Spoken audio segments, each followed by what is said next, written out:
All right. Ready? Yep. Awesome. Hey there, everybody, and welcome to the Tiger Nexus podcast. I cannot wait for you guys to listen to this episode.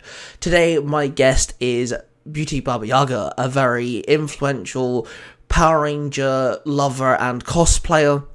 Found all over TikTok, Instagram, and the likes. She's a very big part of the Power Ranger community for Power Ranger lovers, but also for female cosplayers and the females in a very male-dominated fandom. So yeah, it was a blast to talk to her. We talk about Power Rangers, cosplaying, out of the difference between wardrobe cosplaying and buying the actual suits themselves. We talk about all sorts of stuff, so I can't wait for you to dive in. Once again, I do have to mention that just in case, be warned, there may be a few cuts in my audio, or James's, I don't actually know. But yeah, here you go. I'm so looking forward to this episode. Beauty Baba Yaga was actually on my bucket list of guests that I'd love to have on the podcast, so this is an absolute blast for me, and let's dive in. Welcome to the Tiger Nexus podcast, a place where you'll find interviews with content creators and geeks alike. Your host, Tiger, has delved upon the Nexus and found interesting content creators and geeks of all fandoms. This podcast is connected to the Zero Hero Network.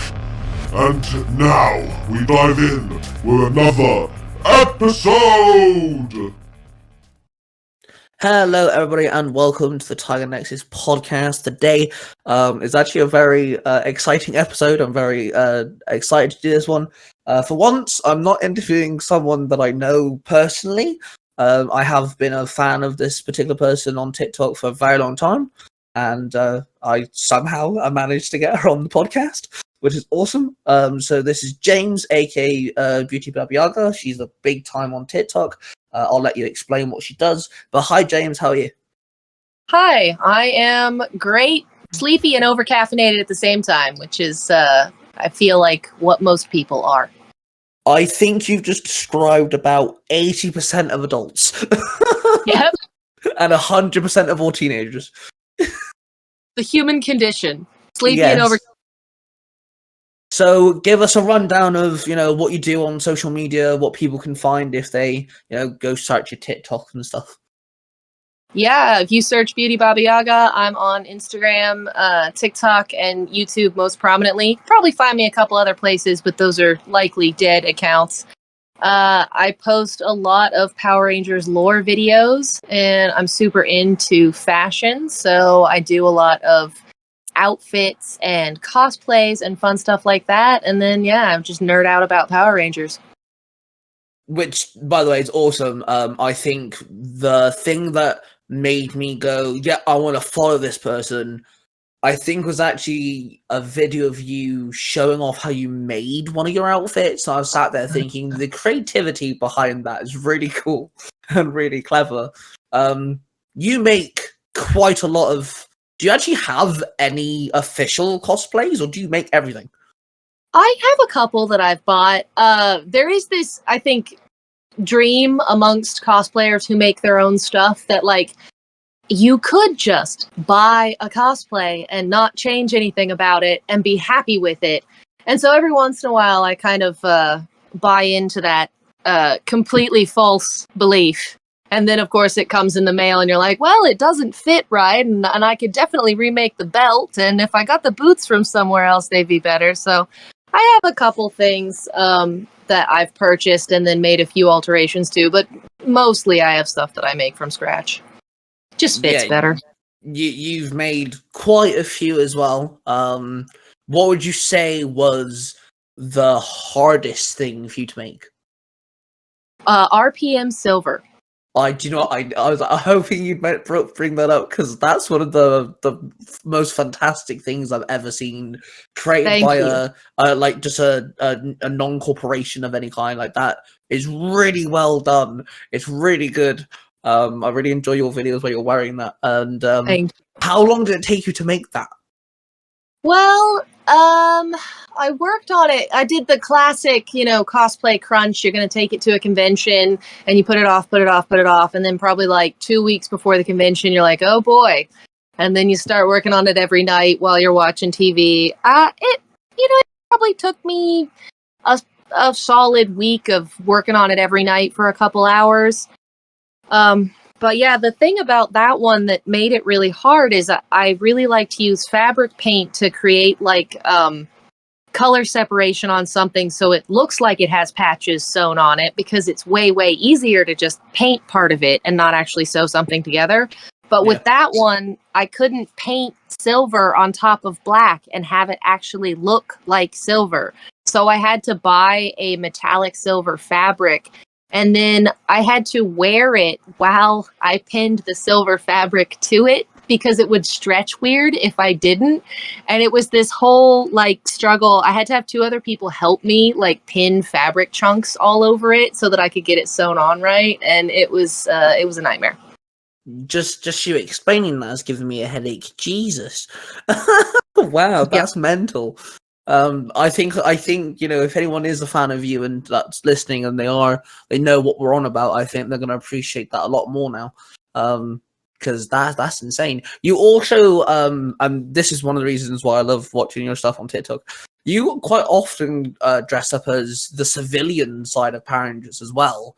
Yes. You'll wear like, if there's a team like sort of like squad outfit that they wear or something, you quite often get into wearing that. Not and sometimes you also there are some outfits that correspond with the Rangers that you dress up as well, but you go for the more the civilian side. What made you go to more the civilian side of their looks? We're talking about like doing the SPD uniform or like the Dino Bite Cafe. I just think that stuff is so fun. And also, I mean, I wear my cosplays out a lot, so wearing a full Power Rangers uniform out is quite difficult because they're uncomfortable and they're hot and they have gloves, and so I can't wear them at work because I can't have gloves on while I'm working. So I got into doing the like pre-morph suits because they're a lot more functional, first of all. And then they don't really get as much attention, but they still look cool. Like that SPD uniform is super recognizable and really fun. And I get a lot of compliments on it. Like everybody really enjoys it. But I can wear it to work because it's just a jacket that I put on over like a normal shirt. And then I just wear a gray pair of pants with it. So yeah, that kind of got me on to doing that. I'm trying to do all of the like service industry uniforms, like the Jungle Karma Pizza and the Dino Bite Cafe, and the next one I want to do is Storm Chargers, the like surf shop from Ninja Storm. Oh right, yeah. But cool. they're still recognizable and they're still fun, but they're a lot more functional. Well, for first off, I've actually met Mark, the Corner Stranger, in person. We met at the beginning of the month, and we went to a Comic-Con together, and he actually dressed up as the Red Corner Stranger. And yeah, watching him trying to traverse around this huge Comic-Con in that was just hilarious to watch, and like he kept on having to readjust certain parts and all sorts. So I can imagine dressing up in his outfit's more homemade, but it's 3D printed and things and foam, where like you said, you've sewn a lot of stuff and painted a lot of stuff. So I can imagine wearing a Ranger outfit that you've more designed. Yeah, awkward to traverse around. So credit to you. I mean, yeah, with SPD as well, especially SPD. A lot of people know SPD's uniform. That's all they really wear in the show if they're not morphed. And also, it's cool because SPD, particular SPD, anyone can wear the red jacket. Yes, okay, in the show it's Jack, but like, it's a case of Bridge becomes red, Sky becomes red. And you literally. It's a case of, it's almost like when people say anyone could be Spider-Man, anyone could be SPD. So like that's actually really cool that you've made your own SPD outfit to fit in. It's really cool. I quite liked your Jungle Karma and your the one from Dino Charge. I like that. I thought it was actually really clever and really unique way of doing it because no one's ever thought about it. There's a lot of Power Ranger content on TikTok. lot of cosplayers, and not one person's thought of like dressing up as the normal civilian side of things. It's really cool. I've probably seen like 2 Jungle Karma Pizza cosplayers at conventions, but yeah, it's not a lot.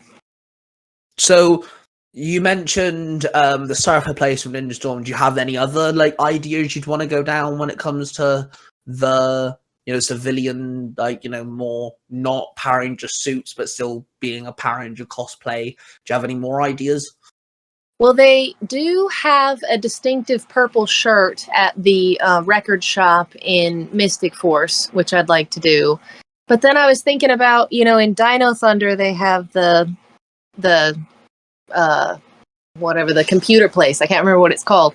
But I don't think they wear a uniform there because it's really just Trent and Haley working, and they mostly wear civilian clothes. So I'm still in the trying to think what other places, because you think Power Rangers, they always are working at some place where none of them ever do their actual job. But then when you get down to it and try to think of all of them, it's like, well, actually, it's probably only like 5 or 6 places. So I could always do an Ernie cosplay from the juice bar, which I think would be really fun. Yeah, that'd be really fun. I think when it comes to your creativity and the way you think about stuff, I mean, you could realistically cosplay as any one of the Power Rangers because you're going down the more, using normal clothes sort of aspect. You could literally get in the right clothing and everything. You definitely got the right mind. You've come up with the SPD and all that stuff.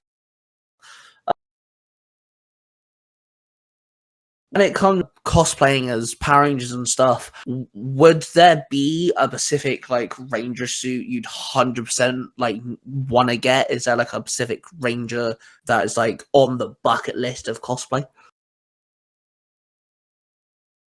Oh yeah, the Cat Ranger from SPD. That was probably one of the first ones that I wanted to cosplay, but I didn't have the skill set at the time. And I think I'm getting to a point where it might be one I'm ready to tackle. It's just it's like 3 different colors, and it has a lot of lines on it, and the helmet is pretty complex. So it's going to be an interesting one to figure out. But that is definitely one that I still really want to do. That's actually a really good answer. I like that a lot, actually. That's really cool. Yeah, Cat Ranger didn't get as much attention as she should. So that would be really cool. Have you ever thought about cosplaying as Cat herself, like doing the makeup and everything, or would you just go with the Ranger? Well, I mean, once I had the morph suit, I would probably want to do a morph video. And yeah, I mean, pre-morph Cat, I think I could probably pull off with things that I have right now. Like I have a wig that kind of looks like her hair, and I have some teeth that look like her teeth, and then I have a lab coat, and I could do the makeup. I would just need to get contacts.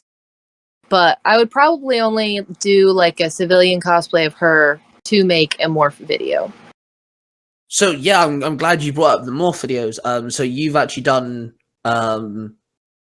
really well done, actually, if you compare it to actual the morphing sequences. We've done some morph videos. I know you've done Mystic Force. Has there been any other Rangers you've done, or has it just been Mystic Force so far? I try to do them for all of my cosplays. I've definitely forgotten a few, but I've definitely made one for Bridge SPD Green because I have the pre-morph and then the actual suit. And then I've done one for Time Force and some for Dino Fury and Cosmic Fury. And I did a Beast Morphers yellow one that was pretty rudimentary, but it got a decent amount of views. But yeah, I need to do more. I have a lot of cosplays I haven't done them for. I remember watching your Cosmic Fury ones, because when you did your Cosmic Fury ones, my first thought was, why couldn't they just given us a Cosmic Fury morpher with the actual orbs, you know, with that they With have the in orb it. that comes out. Yeah, because the way you did it was really clever. But I'm sat there thinking, like, if you actually had the orb, it, like, you know, you could have done pretty cool. How long does it take you to do one of these morphing videos? Like, from recording it to editing it to uploading it, you know, what's the process and how long does it take? Oh, a lot. It takes a long time. I am continuously grateful for how much technology has evolved and the fact that I do have an editing program that I can do these things in. But yeah, like filming for a morph video probably takes, you know, like an hour figuring out the moves and getting the suit together and getting the right lighting and then getting a good take. But then editing, putting on like all of the different layers and transitioning between things and putting like little effects over top of it, that can take me like 6 to 10 hours for something that's like 30 seconds long. I was gonna say, wow, for something like for a tick, because mind you, you know, these are going on TikTok now. Like that's a lot. That's dedication. Fair play to you. Yeah. I love editing though. It's I mean there's a reason that I've gotten into it so much. It's something I really enjoy. I find there's a zen aspect to. It's I don't know. It's kind of like completing a puzzle or something like that. You put all the pieces together and then it like feels really good when you get it done. So but I mean, obviously, not all of my videos take that long. If you're just editing something that's like you talking and you don't have to put a ton of effects over it, it takes like, you know, an hour to cut it all together for like a 5-minute video. So the morph sequences are special because they just have so many effects over top of them. It just takes a long time to get everything where I need it to be to look right. Would would you say that, you know, you say you want to do cat as a ranger and things like this? Is there a morphin sequence that you look at the morphin sequence and your first thought is, nah, I'm not gonna go there? Like, is there a morphin sequence you just refuse to do because you think it's difficult, or do you think you better tackle all the morphin sequences? Well, actually, when I saw the Cosmic Fury morph sequence, my first thought was, yeah, no way, no one's gonna do that.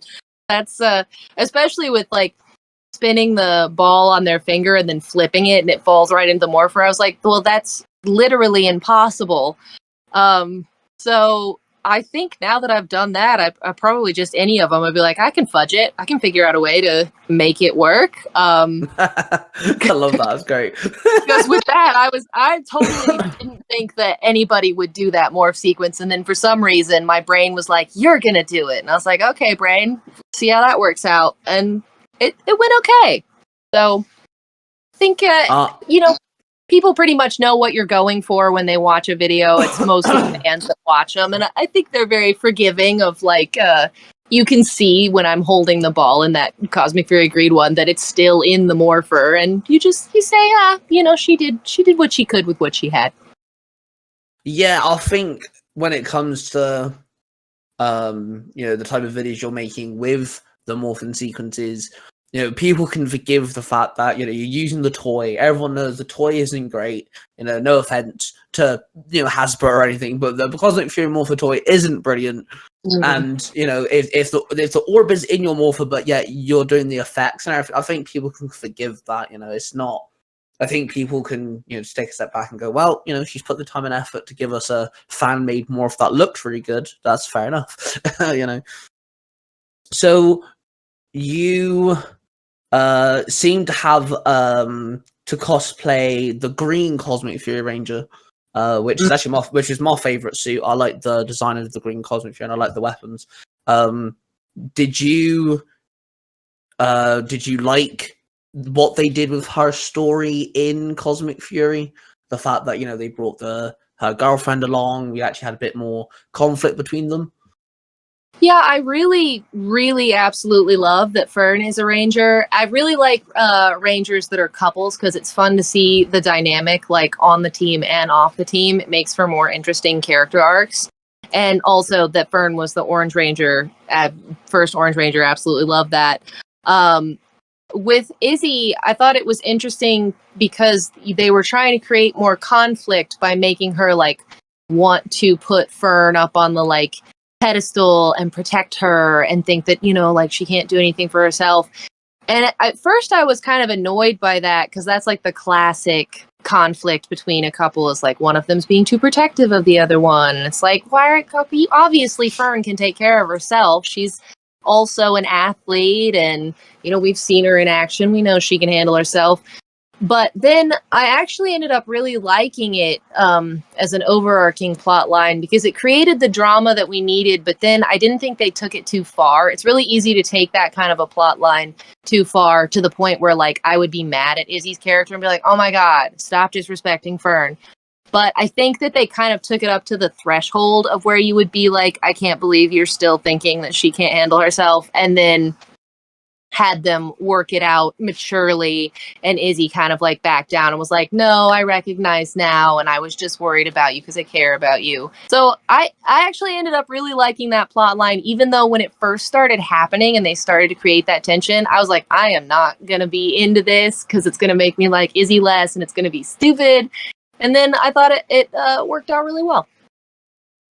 Yeah, I quite enjoyed Izzy and Fern's relationship. Power Rangers are very funny relationships. There are a couple of them. There's been, you know, couples throughout, and we've seen couples be, you know, created and things. They just never. I don't know. It's almost like they're too scared. Obviously, we know it's a kids show. That takes one factor, but it's almost like they're too scared to give us a proper relationship and things. Hopefully, Definitely. with whatever they're doing with Power Rangers now, hopefully maybe we'll get a decent relationship out of it. Yeah, they definitely do, especially if the people are in a relationship during the show. They kind of put it on a back burner, like, you know, they're together, but the show doesn't really put it in your face because they're trying to, I don't know, keep it PG. I don't know how horny they think it's going to get if these people actually like kiss on the lips or admit that they're dating. But apparently, like, if you go too far, suddenly it's going to be like an X rating. I'm like, guys, it's okay for people to, you know, be dating. But yeah, they're very mild with it. It's like in with Ninja Steel, is it Calvin and Haley that are dating? And Yeah, they hold hands, but it's like they do. it's like your mother holding your hand across the street when you're a kid.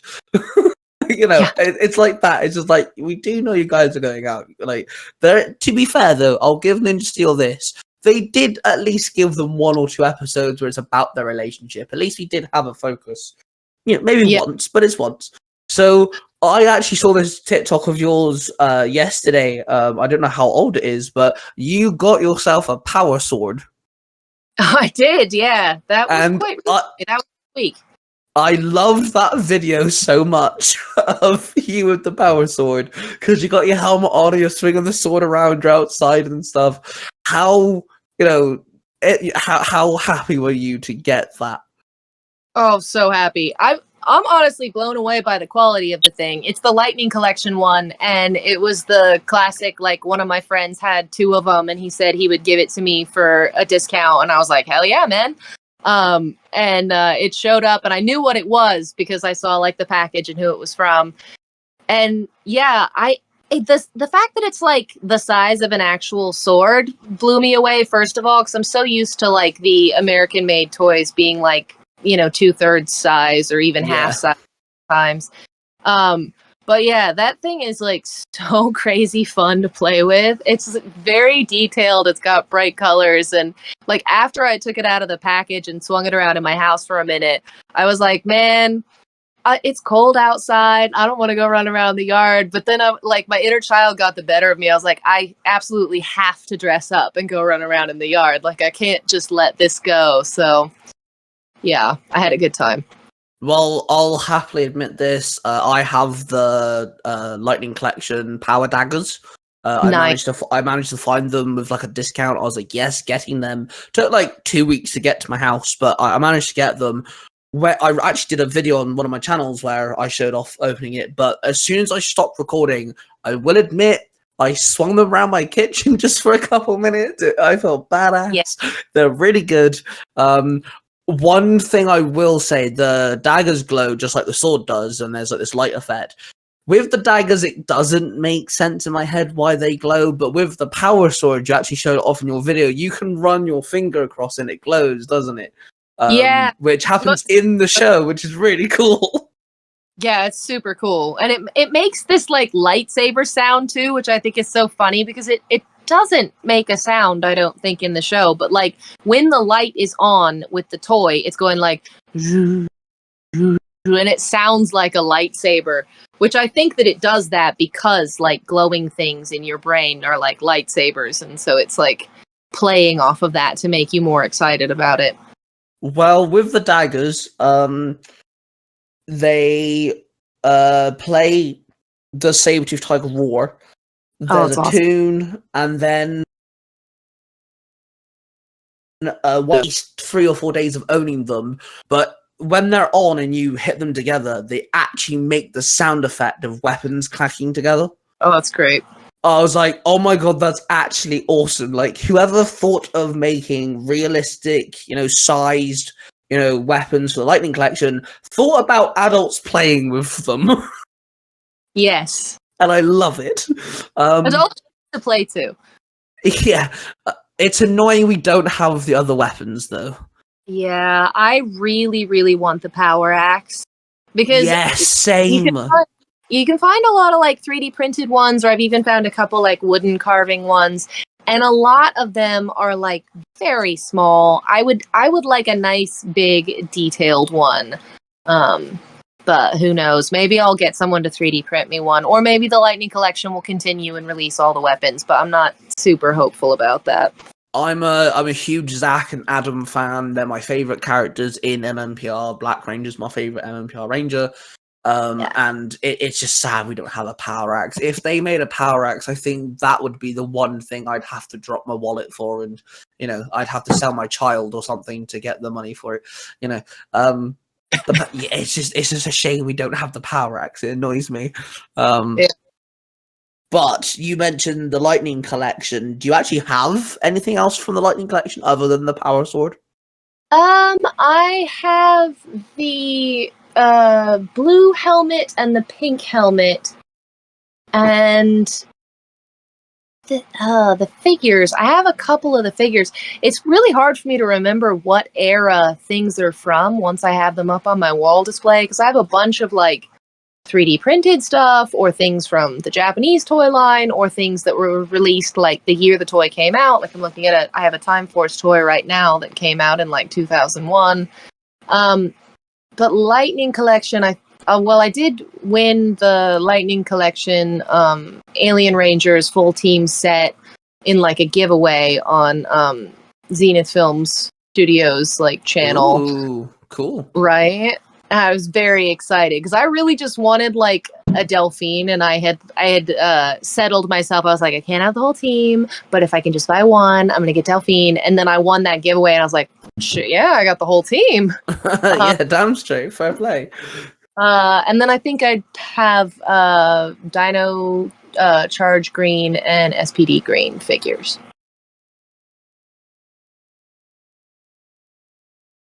Fair, yeah, I've got a couple of the figures. It actually started, funny enough, I won a giveaway from Zero to Hero. I got the red Dino Fury Ranger, and then from there, in the last like year, thanks to like birthdays and Christmases and things, I've got Pink in Space, Ninjetti Black, or Ninja Black, however you want to label him, and SPD A Squad Red. Nice. I'm a big fan of the A Squad when it comes to like their design from SPD. I just like the fact they've got in space helmets. I find it kind of funny.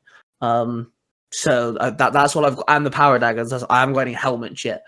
It's a bit hard to find in the UK because yeah, I don't know, that Power Ranger stuff just isn't a thing around here much. I've managed to find there's a retro shop. It's about half an hour drive from where I live, and I always pop in. I'm really friendly with the owners, but they quite often have 6-inch figures of the old Megazord. So I've got the Lost Galaxy Megazord, which it's old, but it does still have a lot of detail to it. That's really cool. And then I can never remember what they're called, but the Zeo Zords, the humanoid ones. I've got the Red Ranger one, and it did have a mechanic where if you push its like button in the back, the arms would swing. That no longer works, but it's still cool to have on my shelf, you know. Yeah. So I've got some retro things still. Oh, I also have the Wild Force Megazord. Nice. The Zords. Putting it together, I'm scared to do now because I've had it since I was 5, so I've had it for about 20 years. I'm afraid if I put it together, something's gonna snap. Yep. So I no longer try to put it together. Some of the paint's worn off in some areas. I am tempted to, get them out, clean them, repaint them myself. Hash them out a bit. So I might do that, but it always annoyed when I never managed to get the other Zords because I'm a huge fan of Wild Force. So they've got so many Zords though. That would be a collection to try and get all the Zords. It's more Merrick Zords. Merrick's one of my favorite Rangers, so that would be like the 3 Zords I'd want would be the Wolf, the Alligator, and the Hammerhead.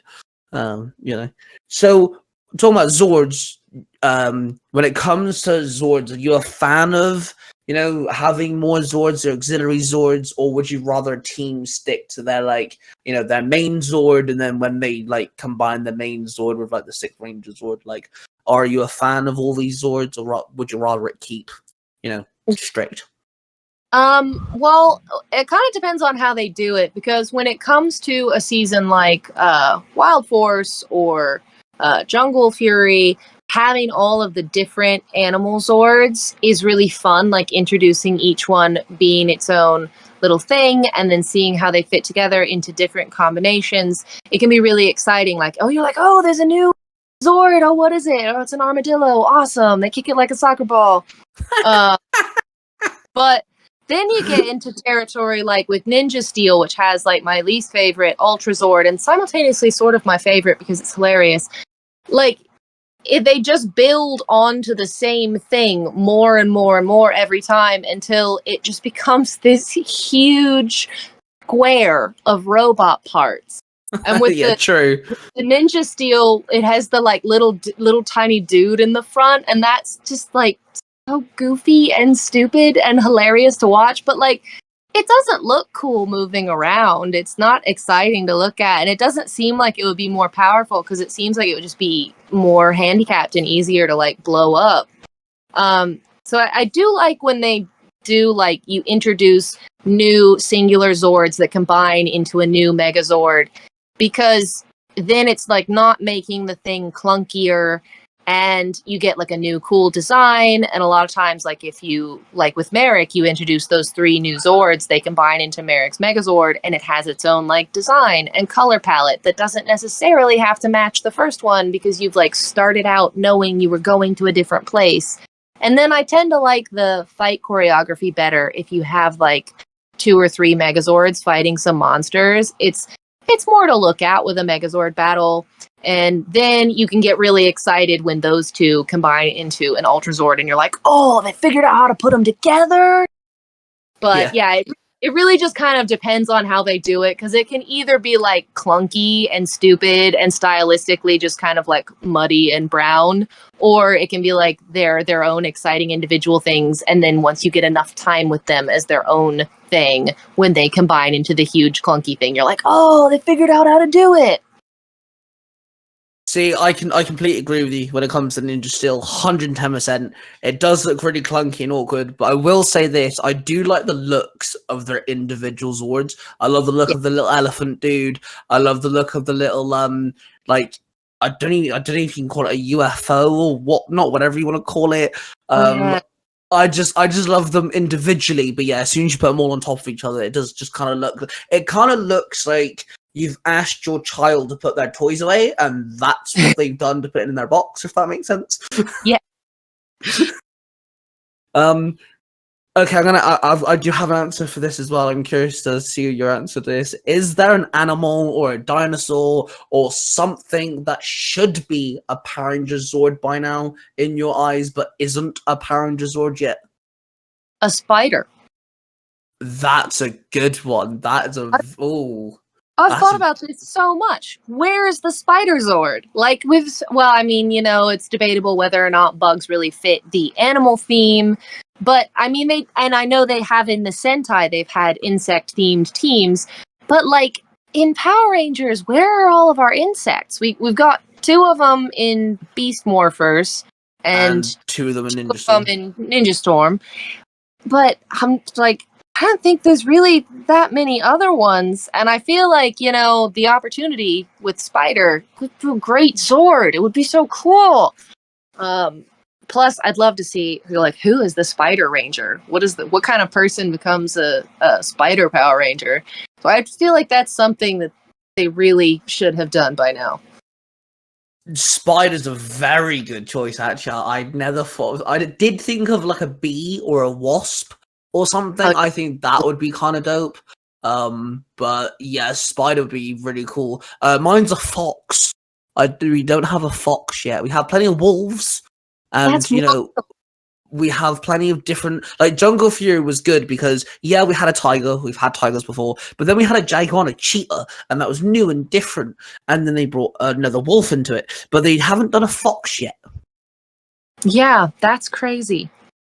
Like, with the Jungle Fury, the thing I always think about is why is the penguin on a surfboard? Doesn't. Yeah, I mean, yeah, that is kind of, I don't know. See, like with Power Rangers, and I say this a lot to a lot of people that want to get into it or argue with me that Power Rangers for kids and stuff. It's goofy, but it doesn't stop it from being fun. And Penguin on a surfboard is one of those moments where it falls into the goofy category. Well, it doesn't make sense. There is that like penguin surfing animated film with Shia LaBeouf. I don't remember. It's called maybe Surf's Up or something like that. But every time I see it, I'm like, why isn't the penguin just walking? Like, I think it's meant to be like a play on the whole thing that penguins do actually surf on some penguins do surf on their stomachs.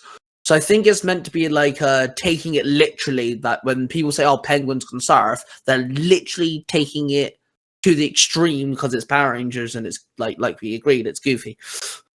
I will accept that. I will accept that answer and make it my new headcanon. Because like it's a case of a lot of people found it weird that the green Gorilla Zord and Wild Force would throw bananas, and I'm like, well, you do realize that actual gorillas would throw bananas at other gorillas as a threat. And then when I explained that to the person, they're like, oh, okay, that makes a bit more sense. I'm like, you got to take some things that, like, it's not a good explanation at all because a penguin on a surfboard is stupid. But I mean, if you take it literally, some penguins can surf on their tummies. So I mean, you know, I guess it depends on how you take it. When it comes to I had to bring this up as soon as I started this podcast in January, and I've always wanted to like get a hold of you to ask you to come on. And then when I found your Mark's server, I was like, oh my god, this is my chance. But you've made your own Ranger. Well, yes, someone else designed it. So. But you brought it to life with a cosplay. I have to bring this up because it's so darn cool. Thank you. Yeah. No, the Blue Wolf Ranger designed it for me, which was so funny because he just messaged me and he was like, I'd like to draw a ranger for you. What would you want it to be? Like, what color and what animal? And I was like, well, I mean, I love chickens and I think the yellow ranger and the yellow chicken would be a good vibe. And then he sent me like that really, really cool drawing. And I was like, man, can I make this into a cosplay? Because this is amazing. So it's really fun. Do you have a backstory for the Chicken Ranger yet, or is it just a ranger at this minute? Yeah, it's just a ranger at the time. I have come up with, I like Avian Cove as a name for their town because I feel like that kind of follows the general pattern of how you name cities in the Power Rangers universe. And I'd really like to do a whole team. I have had one person fan design a team that I posted about recently, which was fun. They called their season Power Rangers Foul Flight. And I have the guy who originally designed the Chicken Ranger is designing a full team. And I've been talking to someone about maybe like coming up with a script and making some little like, you know, duet style TikTok shorts and trying to make it more of like a story with actual characters and plot instead of just like a fun costume. But as far as me personally coming up with like who the character is, I haven't really done a lot of thinking about it. I'm a lot more of a costume person than a character person. Yeah, that's fair enough. I'm the opposite end of the coin. I'm the character person more than the costume person. I can come up with. I write my own stories. I upload them on YouTube. I work with Cosplay 267 and Mark the Cornish Ranger. We have a whole multiverse going on and things. And then when it comes to me cosplaying, I'm very new to the scenario. Actually, watching you make the SPD and the civilian stuff, that definitely gave me some inspiration of, okay, I don't have to go into this whole thing of, if I want to cosplay as a superhero or a Power Ranger, I don't need to instantly go into spending all the money trying to make this. I can do something small. So when we went to Comic-Con, I met Mark. I actually went as Ben 10. Huge Ben 10 fan, and I managed to find the most realistic jacket I could get. I already had a toy of the watch, and it was simple because I'm literally dressing up in his civilian clothes. It was very easy. And then I was watching. It was actually one of your older videos because you started putting them on YouTube, I think, due to the TikTok losing their rights to a lot of the music and stuff. Which, goddamn TikTok, what are you doing? But you did a video where you're Dr. K.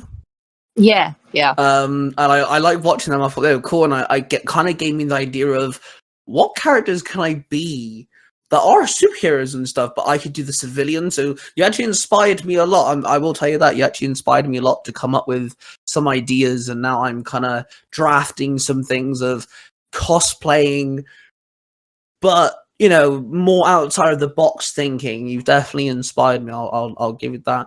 When it comes, no, thank you. You're. Like I said, when I first came up with this podcast idea and everything, I had this list of people that I'd want to interview, and you're definitely on that list because I think, and people might disagree with me, but the people I've told that I'm interviewing you, all of them were like, "Dude, how the hell did you do that? Like, that's awesome! Like, you're definitely a name in the Power Ranger community for sure." Thank you.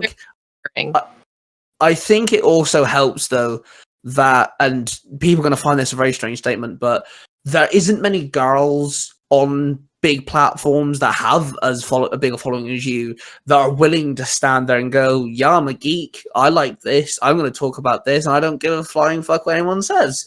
And that's awesome to see that you're doing that.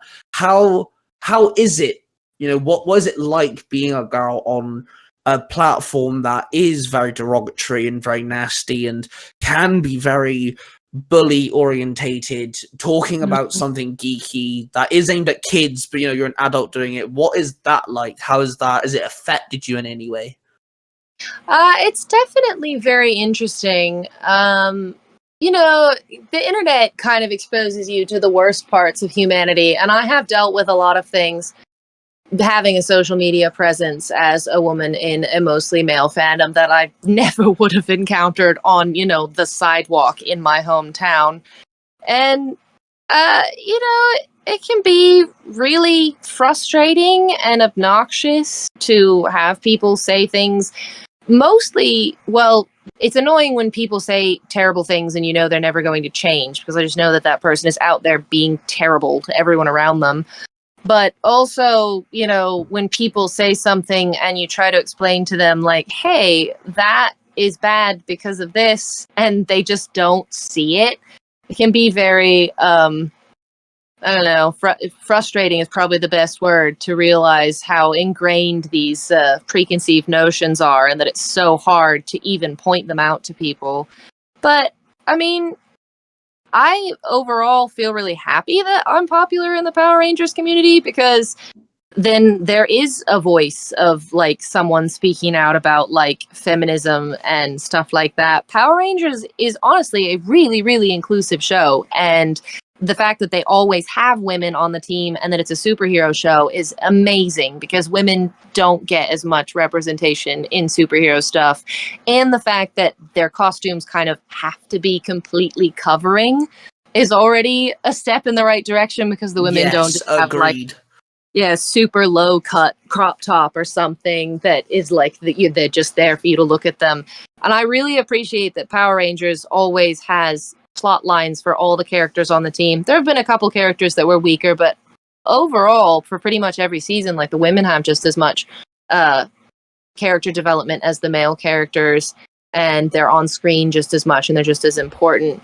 So I think that being the source material makes it a lot easier to deal with the trolls, because even if someone is going to like, argue with me about, if I say, well, it's annoying that, we've only ever had women be Pink Rangers, we've never had a man be a Pink Ranger, and it's so bizarre to like apply gender to color. It's just pink, people. But that's true. That is very true. It's so weird. I mean, I socially, but it still seems like we would have broken that down at this point. And they've had them in the Sentai. They've had, I think, 2 male Pink Rangers at this point, and there was one in the comic book, the 1969 Rangers. But yeah, even if like I'm dealing with someone who's really being stubborn and obnoxious, I know the show is doing a really good job representing women and giving them like authority on the team. And so I think it's nice to present a different viewpoint to a fandom that mostly has a similar viewpoint. A lot of people, like if I point out one of the things that I've most had people say, like, I didn't realize this until you said it, is that a lot of times on merch for Power Rangers, they'll have, of the 5 member teams, they'll have 3 Rangers on the shirt, and it's just the male Rangers, and they don't put the women on the merch because they're scared that boys won't want to buy merch with women on it. And that is just absolutely terrible. When the show goes so far to have all these female characters, and then I want to buy a shirt with a full team, and I can only find shirts with the dudes on. I'm like, Time Force? It's just so hard to find a shirt with Katie on it. But yeah, like, I agree with that, because I think if there was one particular team I'd want a full team of, it would be Time Force, because Jen is just an absolute badass. She's my favorite Pink Ranger of all time. She completely owns the show. She stands up for herself. She's just an amazing character, an amazing woman. She's just awesome. And Katie doesn't get as much love and attention on screen as Jen does. She should do. I think Katie's adorable. And I've always wanted something with the pair of them. The yellow and the Pink Ranger on a shirt, or like on a jumper or something. And there's nothing. There's nothing I've looked. I think I found one which was very like, you can tell it was like kind of fan-made-ish, but it was red, pink, and green, but the Pink Ranger had the helmet of the Blue Ranger, so you can tell that it wasn't like officially made. And I was just like, come on, man, seriously? Like, I really want a whole team, because like I love the Time Force team so much. If I could plug my friend Demo, who is directing Project Zodiac, in which I played Dr. K, he actually has a shop, and he's put up a couple designs for like faux retro t-shirt designs, and he has one for Time Force with the whole team on it. I have it, and it was like, he did it just because I complained about it, and it was really, really exciting. So if you go to his profile, which is Woodlum Inc. Studios, he'll have a link in the bio to that shop, and you can get a Time Force shirt. I'm gonna definitely check that out, because like I said, I've always loved Time Force, and I really want the whole Time Force squad. But you make a very good point. A lot of people complain about Power Rangers and stuff, but if you look at the most popular Marvel and DC superheroes that are females, I think there's about maybe 2 of them that isn't sexualized. Mm-hmm. And it's stupid. There's no need for it at all. I've tried getting my parents to watch the Wonder Woman movie, because I don't find it too bad, but my mother refuses, because she's in her 50s and Wonder Woman looks like a slut to her. And I understand where she's coming from. She doesn't, but I can understand where she's coming from. But Power Rangers are never like that, ever. Even in their civilian clothes, they don't look, any at all. Like, I mentioned Jen. I think the only time you could say Jen looked at all I wouldn't say sexual, but like, kind of gives off that is the Time Force Wild Force crossover where we first see Jen. That's the most like revealing outfit she wore, which is fine because if you understand the story of what she's doing, you understand why she's wearing that sort of thing. But yeah, you make a very good point. Power Rangers doesn't sexualize their women. The women do have a staple. They're smart, they're strong, they're confident. They have their falls like all the males do. And then we have characters like Shelby from Dino Charge, who started off being a bit of a wimp, ended up being a badass. We have smart ass cookies like Dr. K, and Dr. K's not a ranger, but she's important. And things like this. She made the power, so she's still a really awesome character. And the fact that they even have like a non-ranger character that's a woman is a step ahead of like Marvel and DC, like you said, because they'll have full teams with just like one woman on it. And Power almost always has two, and then probably like a woman who's a side character. I also like the fact that, not so much in the earlier seasons, but they have started doing it now where extra or sixth or auxiliary rangers are girls as well. So we've got Kat, we've got the Nova Ranger, we had Lauren come in as the secondary Red Samurai Ranger, we had Silver RPM obviously, and things like this. And then obviously in Cosmic Fury, we had our first female Red Ranger officially on TV, which was awesome. But then Farn became the extra ranger, being orange. That's another girl. I was like, yes, that's awesome. I just think it's great that you're very confident in doing, Power Ranger stuff. Like you said, you talk about lore and things. You are the definition of a geek on TikTok. There are going to be girls out there that are going to sit there and go, well, I can't do this, I'm a girl, and then find you and go, well, hang on a minute, if she can do it, surely I can. And kudos to you for being that role model, per se, because I think that's the correct word to use. What is, you don't have to share this, by the way, you can tell me to fuck off, but what is like the worst thing said to you in your comment section because you're a girl? Well, I made a video a couple years ago about like, which I'd like to remake the video and see how it lands the second time, but about the 1995 movie, the stunt choreography is far more like traditionally American style sexist than the TV show, because they're having to use the fight scene choreography from Japan.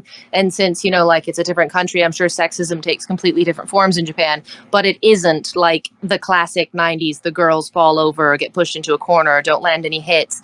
And then when they made the 95 movie, they did it all from scratch. So the choreography, I'm sure subconsciously, is all far more like a traditional American sexist style. There's a lot of scenes where like Aisha will fall over or she gets knocked out of a fight right away. Like in the final Zord battle, Kimberly gets taken out before she's even in the fight and then is just gone until they form the Megazord. And you're just like, where is she? Where'd she go?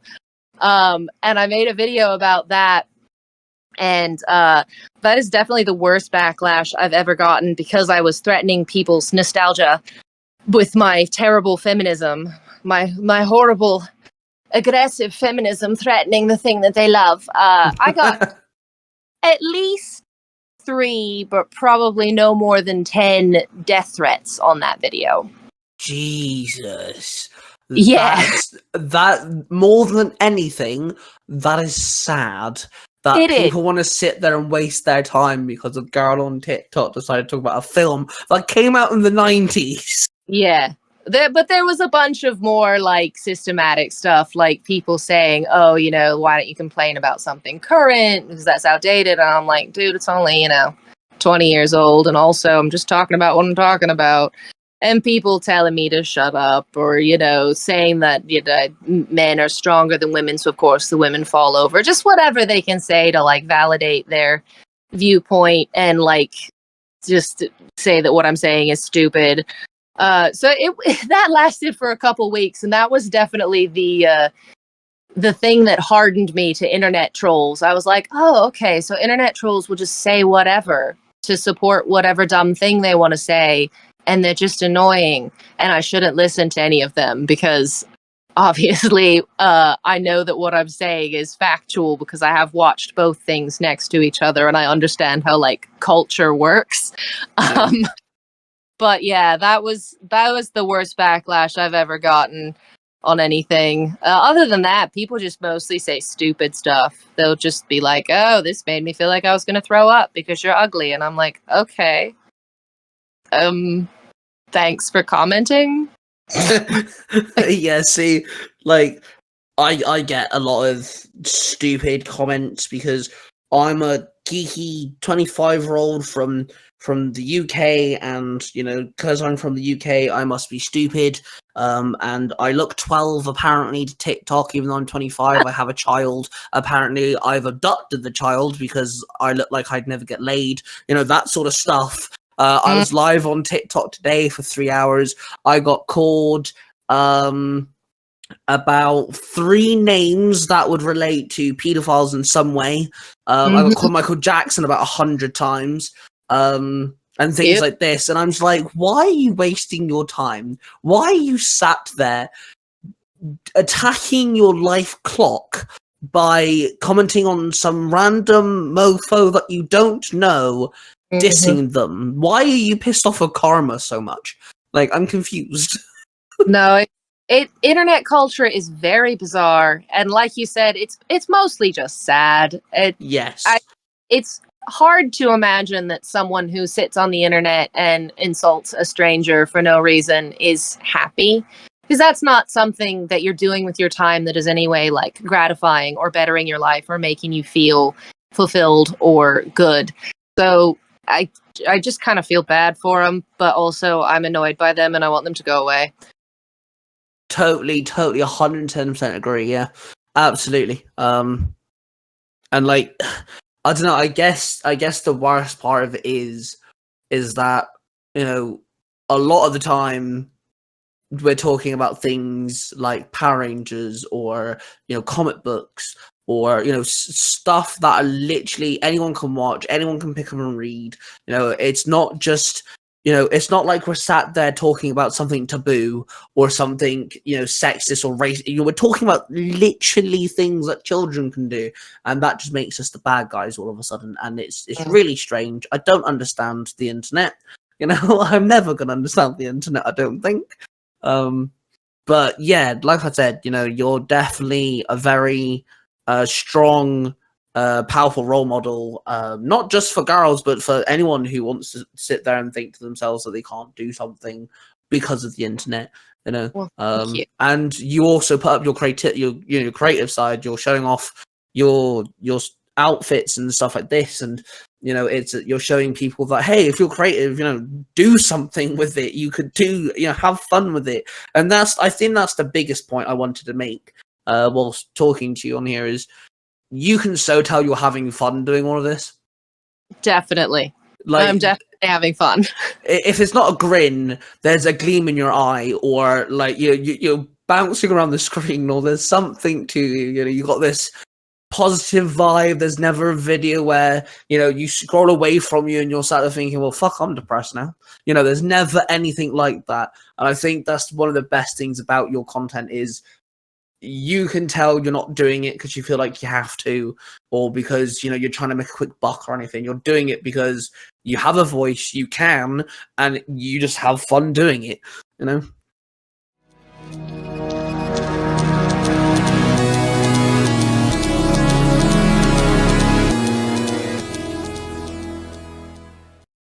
Pardon me, but can I ask you a question? Do you love comic books, but you just don't have the time to read them? Well, do I got a podcast for you.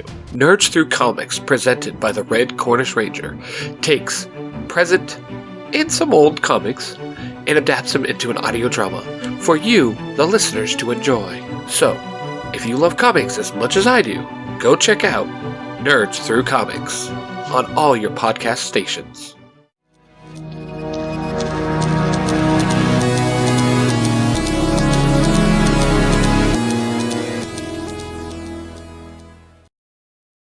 Well, thank you. That is, I mean, I didn't have anyone to talk about Power Rangers with before I had my social media presence. So, one of the biggest reasons I love it so much is the discussion and actually being able to be a nerd about something with other people who are nerds about the same thing and have in depth discussions.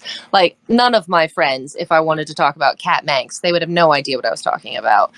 But the other really big thing for me is, yeah, like, being a positive influence in someone's day is such an amazing thing that I've been given the opportunity to do. And being able to like make a video that makes someone feel happy is such a special thing that I'm so honored by. And it's one of my favorite things that I am able to do. And I love when people tell me that. I'm like, that is great because the world is terrible and a lot of people have depression, and just being able to say for one moment, oh, I'm going to watch someone unbox a toy sword and be happy about it and then, smile. That's a beautiful thing. Yeah, it is. Yeah, and it's one of the reasons why I like making content, because I do lots of different stuff. And in the past, I've had one or two people say, "Oh, this video, made my day better," or I've had one person say that I did a reaction video to something, and the comment was, "I was having a bad day till I watched this. Found you funny. I'm going to subscribe to you so I can keep up with you. Because if I have another bad day, I think I'm going to come find you." And I was like, "Oh, that's really sweet. Like, I'm going to take that. That's awesome." Yeah, like, pure human interaction with other people and being positive is such a great thing that we really need more of. Absolutely, yeah, 110%. I completely agree with you. And that's actually one of the reasons why I started watching your YouTube videos, because I didn't actually knew you made YouTube videos, and I can't actually remember how I found your YouTube channel. It wasn't on TikTok. I don't think it was on TikTok. But once I found out you did YouTube videos, I was like, oh my god, you do more stuff? And that's when I found out you did things like you discussed the Sentai version of Mystic Force. Yeah, Which I'm really enjoying that series. I'm really enjoying those videos. Yeah. I'm way behind on posting about that, and I feel bad about it, but I've just like got so many ideas for videos that I'm trying to get done. But yeah, I am really enjoying Magi Ranger. I'm excited to finish it. Why did you go with Magi Ranger? Why not like something else? I've always loved the design, and the biggest selling point for me was I know that I knew from talking to people in the community that they were all siblings, and I was so interested in that because, we've had sibling pairs on Power Rangers a bunch of times, but like a full team, all 5 of them are siblings. I was like, oh, what's that dynamic going to be like? And it is 2 times more enjoyable than I imagined it would be. They've got the goofy sibling rivalry, and then the pure moments. I feel like it's so much easier for them to write these pure moments because the audience is like knows they've known each other for so long and believes that they would have like really serious interactions, whereas with like a team that have just met, if they're gonna like break down and cry and have a conversation about their trauma or whatever, I'm gonna be like, would you really be talking to that person about that? You met them like 2 days ago. So I think it just opens up a lot of possibility for the characters to have better interpersonal arcs, and I'm loving it. Yeah, there's definitely things that happen in the Sentai that when they adapt into Power Rangers, now that I know how they adapted it and stuff, it just annoys me that we didn't get to keep the Sentai version of the stories.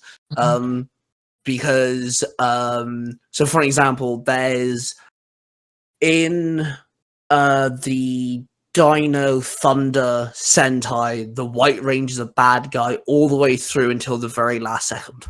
Oh, He's a bad guy, he's called Abakilla, and he's literally the bad guy to the very last second.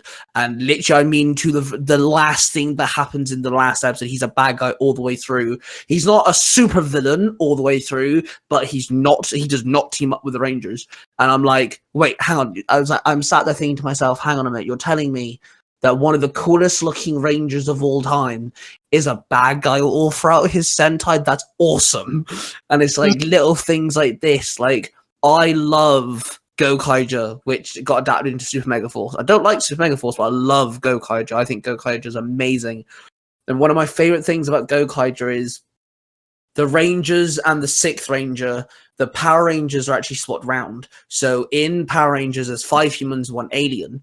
But in Gokaiger, there's 5 aliens and 1 human. The 6th Ranger is the only human in the team, and he's a massive Sentai nerd. That would be so much better. Like, literally, when he first meets them and he realizes they're, Sentai, he geeks out like no tomorrow. He geeks out like a proper little, like, child.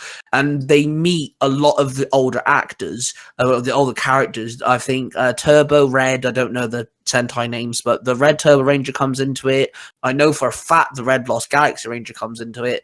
And he's the reason why the team finds out about this, because he's the geek. He knows all this stuff. He's like a walking textbook for Sentai information because he's such a big nerd.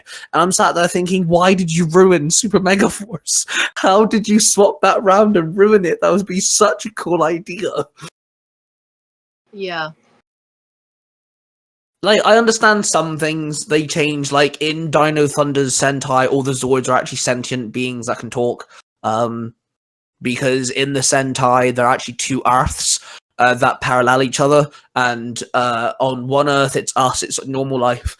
But on the other dimension, dinosaurs still roam the planet, they just now look like Zords. They're actually, they look mechanized. They kind of adapted with us. But they're sentient beings and they can talk and stuff. This is why in Power Rangers, sometimes their morphers kind of like sometimes move. That's why their helmets roar, because it's part of their connection with their Zords.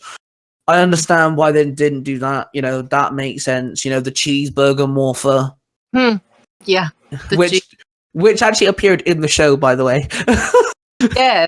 He takes selfies with it. Yes. But he doesn't use it as his morpher. And so anytime he uses it in the Power Rangers show, you're like, why does he have a cheeseburger phone? Yep. Learn about the Sentai and you're like, oh, well, that's why he has a cheeseburger phone. Yes, and it's like, see, Ninja Steel always annoyed me because of their morphers. I don't like them. The Ninja Star you lock into your thing. They're pretty close. I like spin it, but it is a pretty, big morpher. But it's because of what the Sentai use is why I don't like them. Oh, what's the Sentai use? Their swords. Yeah. They literally lean their sword across their shoulder and spin the stars on their swords, and that's how they morph. I'm like, why couldn't you just kept that? Yeah, it sounds cooler. It's just, I don't know. It makes no sense. When it comes to morphers, do you have any morphers? I have. Other than Cosmic Fury, because we've talked about that. Let's see if I look around the room. Well, I have the Chicken Ranger morpher from the Chicken Ranger that I just did. I have the Mystic Force morpher, the Magiphone, the Japanese version toy, it's the American version toy. And then I have one that I made where I actually just spray painted a flip phone gold and then put the design on it. I also have the ticket clipping, the 6th Ranger Daggeron's morpher from that season, and I have the green RPM morpher. I have the American and the Japanese toys for the Dino Fury morpher, and then I have the Cosmic Fury one that Hasbro made. I also have a 3D printed Cosmic Fury morpher that Kevlock on TikTok made for me. I have the Dino Charge, the gun morpher, as well as the blue and red one that the Last Ranger Xenowing has. And I have an SPD morpher. I have all of the Ninja Storm morphers, the both of the Thunder Brothers ones, and then the main one with all 3 coins. I have a Time Force morpher. God, there's probably more of them, but there's a lighting umbrella in my way and I can't see them properly because my room is chaos right now. I completely understand that one. I've lived in this house for almost a year. I have a little recording studio for myself, and it's still not there's things on the wall. There are boxes in here that should be open. I need shelving. Yeah, I completely understand the whole room is a chaos thing. All my nerd stuff are in boxes.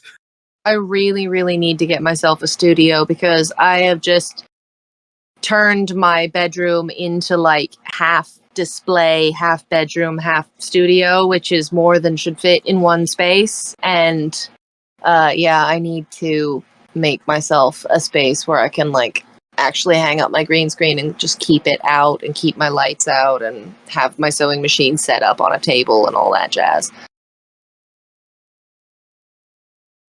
Yeah, I think this is the only, no, not the only issue, but one of the biggest issues being like geeks like us, where we want to collect things and stuff like that.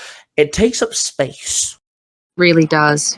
And sometimes some people don't have the housing or the room or for all this stuff. And like, I love collecting stuff. I'm a huge Funko Pop fan. I like collecting things, and I'm gonna eventually one day gonna have to sit there and go, I'm either gonna have to sell it, get like somewhere I can put all this, or just stop collecting. Eventually, that one day that'll have to happen. Mm-hmm. Yeah, I definitely have like the means to build myself a studio. I have property, so I can like build a building in the backyard and use it as a studio, but it's just a matter of like actually saving up and then actually buying a building and then actually working on it. So, maybe next year. Yeah, that I think when it comes to I think Power Rangers is definitely one of the bigger ones, but because there's a lot to collect. But yeah, I think some people definitely are more lucky than others when it comes to spacing. I know Billy, one of the co-hosts of Zero to Hero, his room is just literally shelves upon shelves, and he's just filled it with all his collection. Great though as a backdrop. Like whenever he posts a video and I see that backdrop, I'm like, that is a clean like YouTube video streaming platform backdrop that you can just throw up a ring light, put that behind you, and you know that the video is gonna like look good and read well to the audience. And I'm so jealous. Oh yeah, like he's he's been on the podcast before. I've gone, dude, I need some pictures of you so I can make a picture. He's like, yeah, sure, I'll send you something. And one of the pictures, I could see like half his room. There's only half of it. He's actually told me there's a lot more to it. He hasn't actually built it yet. And I'm sat there thinking, do you have all this room? Like, I'm so confused. Like, I wish, like, can I just have a shelf because of all your collection? And he keeps buying more. The other day on the Discord server for Zero to Hero, he bought like a second power dagger or something like that, and I'm like, dude, you've already got one. Why do you need another one? Yeah, the continuing to buy things it's a real struggle. There's definitely, like you said, there's gonna be a point where I'm gonna have to like look myself in the mirror and say, hey, you gotta stop. So going back to YouTube, we obviously mentioned you talking about like Magi Ranger and everything. What did TikTok come first or YouTube come first? Well, so TikTok came first for Beauty Baba Yaga, which is my current handle. I've had that YouTube for a long time. I started it with my friends. We did like when we were in high school, we had a group YouTube channel, and each of us was a different day of the week, and we were supposed to post a video every day for our day of the week. And then that kind of fell through quickly, and then my friends and I used to make videos together. We were Hadge Inc. because it was Hannah, Abby, and James Incorporated, and we would make stories and play all the different characters. And we had like a terrible little digital camera that we recorded on, and I edited on like a laptop with iMovie. That was right when iMovie was first a thing. And then I went to art school and I posted a whole bunch of videos that I made in art school on that YouTube channel. But it's been relatively dormant until recently. I'm trying to really like get to a point where I'm posting regular long form content about Power Rangers and Super Sentai and cosplay so that I can like direct people towards it and not be like, you're not going to get, it's not going to be a good thing to subscribe to because I never post. I want to like say, hey, go follow my YouTube. I actually post every week. I have good videos on there. It's long form stuff that you're not going to see other places. So yeah, I'm really, I've had it for a really long time and it's been many different things, but right now I'm really trying to like actively do a good job being like a YouTube content creator who makes long form content and posts regularly. Yeah, you've definitely you're what 1 point something thousand subscribers now, aren't you? Yeah, it's like 1,500, I think. That's a decent amount, to be fair. Yeah, I've Matt Pat, he did game theories. He once said in an interview, if you're gonna start a YouTube channel, never announce it, share it, anything like that until you've got 5 videos uploaded. So when people do come to your channel, you've got things to watch. And I'm like, that's smart. I like that. That is smart. It's a good idea. So I just had, I did kind of pick up some videos from YouTube that I did want to mention. You did, obviously, Magic Ranger. I've mentioned that. I'm glad I brought that up. You did a conspiracy theories video, and the thumbnail has, I think, the 3 different main universes in Power Rangers, which would be Dino Charge, RPM, and then the main one. Yep. Did you always have these theories? Did you kind of like just want to make a theories video, or was it a case of you actually went off to look for theories and then made the video?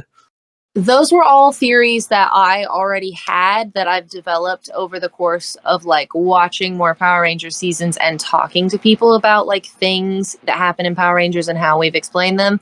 And those were like my favorite things that I've come up with, which the one that I really love that is so easy to argue against is that in the Turbo movie, Larigo, that his magic works better on women than it does on men, because so many people complain about the fact that he doesn't go heal Rocky in the hospital, but he heals Kat. And I'm like, no, it's just because it works better on women, he couldn't heal Rocky.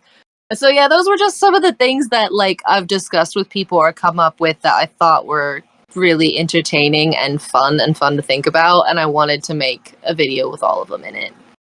Another question I wanted to ask, have you come to terms on if SPD Cat Ranger's orange or white yet? Both. That's my official standing, is that she is a multicolored ranger, because they have her in the tabletop game as she's on the compilation for White Rangers and she's on the compilation photo for Orange Rangers. And I know like those pictures were originally made for the comic books, and the comic books in the show aren't canon, so you could say the one where she's the White Ranger is comic book canon and the one where she's the Orange Ranger is show canon because they made that one new but to imitate the same art style. But like if both of them are in the RPG book and that RPG book is like licensed by Hasbro, therefore it is canon to the show, which is owned by Hasbro. So if she's orange and white in that book, then she's an orange and white ranger. And this is the hill I will die on, but people will continue to argue about it until we all grow gray. See, I think the one thing that, like, I don't know, I guess you could call an unpopular opinion that I get a lot of slack for is Robo Knight is not a ranger. I agree. And a lot of people argue because he has a morph-like thing, he has a Zord, and I'm like, yes, but he does not be in one form and then turn into another. He doesn't have a morphing sequence. You can't call him a Power Ranger. Yeah, there's debatable topics like that in the fandom that I really think no matter how good of a logical argument you come up with, you're never going to get everyone to agree on it. So I tend to avoid those topics as much as possible because I just I don't want to bicker about it, you know? We all have our feelings, and our feelings are valid. We don't need to talk about it. Well, it's like, I'll always say the Solaris Knight and Magna Defender are Power Rangers because they have morphers. Actually, in fact, Magna Defender's morph is actually ripped off a completely different Sentai. And they can morph, they have Zords, there's a morphing sequence, I deem them Power Rangers, but I won't class Robo Knight because Robo Knight's a waste of space anyway. So what would you say has been the hardest YouTube video for you to make so far when it comes to your Power Ranger stuff? Hardest video to make, like, hardest, like I didn't want to make it, or like it was the process that went into it, or I'd say the one that gave you the most stress. I'm trying to even remember what I've posted recently. And I don't know. I feel like every time I get stressed about posting something because I'm like preemptively worrying what the trolling comments are going to be. I try to just like feel that feeling when I feel it, and then I just post the video and let it go. So it's hard for me to remember. Like, I know I'm a pretty anxious person. I tend to get stressed every time I post a video. I mean, some of them take more physical labor and like time commitment than other ones. For instance, like the full team Mystic Force thing I just did took me like 16 hours or something. But I don't know. I don't know if they've really been. I really love what I do, so I don't know if there've really been any that like really gave me a lot of stress making them and posting them. I guess maybe doing a review of Cosmic Fury simply due to the fact that I couldn't make it until after the actor strike was over because I was doing the whole solidarity thing. And then when the strike was over, I put a lot of pressure on myself to get it done as quickly as possible because I've been telling people, oh, well, I'll post about it as soon as the strike's over. So guess that one, just that I was like pressuring myself to get it done quickly so that I could get it posted for people to look at. Fair enough. Yeah, yeah. I understand that because there was obviously the right strike was a long time, and Cosmic Fury kind of fell on the short end of during that time. So a lot of people kind of kept their lips shut on their thoughts and stuff to out of respect and everything. So I can understand the pressure of wanting to get it out, but also you need your own time and stuff. One thing I have to mention, I saw this the other day, and I think you might have put it on YouTube. You did a TikTok talking about Wizard of Oz and Power Rangers. Oh yeah, that was my most recent thing that my brain wouldn't stop talking about. So do you want to explain this? Because I'm intrigued. Well, I mean, obviously the Sentai that Mighty Morphin is based off of, like the villains are Power Ranger, or the villains are Wizard of Oz characters. You know, you have like the flying monkey, Finster is Toto, the witch is Rita. So like, I feel like that may have gone into it when they came up with the idea for Power Rangers, because the fact that Zordon is a floating head and that the villain, the antagonist against him, is like a witch, it just seems too obvious that it should have done a crossover with Oz. And I don't know, somebody brought it up to me. They were like, it would be so easy to do like a classic dream sequence straight up crossover where the characters from Power Rangers all get spliced with characters from the Wizard of Oz. And I was like, oh my God, you're so right, because Zordon would be the wizard and Rita would be the witch, and Bulk and Skull could be flying monkeys, and then you have the 5 core team members of Mighty Morphin, and they could be the Tin Man, the Scarecrow, the Lion, Dorothy, and then Toto. And so I was just like stuck on which character would you make into Toto, because obviously that one is going to get that's the character that's getting shorted in that crossover. But True. Yeah, that's very true. I just obsessed about it and thought about it a ton until I ended up like making designs for what characters I thought should be which, because that's the only way for me to get things out of my brain sometimes, is just to follow the idea to completion. No, we completely understand that. Yep. When it comes to like certain stories that me and Cosplay do to write, our stories quite often like mingle or like somehow interlock with each other. And it literally happened the other day. He uploaded a story. I listened to it. It was only like 12 minutes long, but within those 12 minutes, I had come up with a whole new story, a story that links to that story, and then also linked our villains together and all this other jazz. Messaged him, he said yeah, and now that's also grown into another story as well. So within 2 days, we've got 3 stories that are all interlocked and all sorts of jazz. It happens often, so I completely understand. Your brain gets a seed of an idea, you have to make a forest. I get it. Like, that's the problem with being creative, is there's too many ideas and not enough time. Like, yes, I did that whole thing and did all those designs and made that video and edited and posted it while I was supposed to be working on 2 other video ideas. And it took me, like 2 days of thinking about The Wizard of Oz and messing around on my phone and figuring out what I wanted to say and what I think about it. And then it's just like after those 2 days are over, I'm like, why did I do this? It's the weirdest form of procrastination because I still have to do those 2 other videos. And now I'm like wasting time. But yeah, sometimes I would just like it if I could just have an idea for a video and then it would just magically appear on the internet and I wouldn't have to spend 3 days working on it. Yeah, that's fair. I think so. I have a channel on YouTube where I do kind of something similar to yours, but just not Power Rangers. I do all sorts of stuff, and I've just done a Mighty Morphin Season 1, Episode 1 review where it's split into 2 sections. The first section is me talking about the whole episode from beginning to end, what happens, my thoughts on it, and then I actually rank it, and then my final thoughts sort of thing. And I recorded it one day, and I think it sat there for about a week before I even started editing it because everything else kind of just got in the way. And then it took me like 3 days to edit it because I had to get the actual episode, slice that into pieces small enough that YouTube wouldn't completely get rid of the YouTube video itself, all this other stuff. And yeah, I think altogether it took me like 8 days. It could have just took me 3, but I decided to put everything else in front of it because I had other ideas. So yeah, it took me like 8 days instead. But I finally got it out.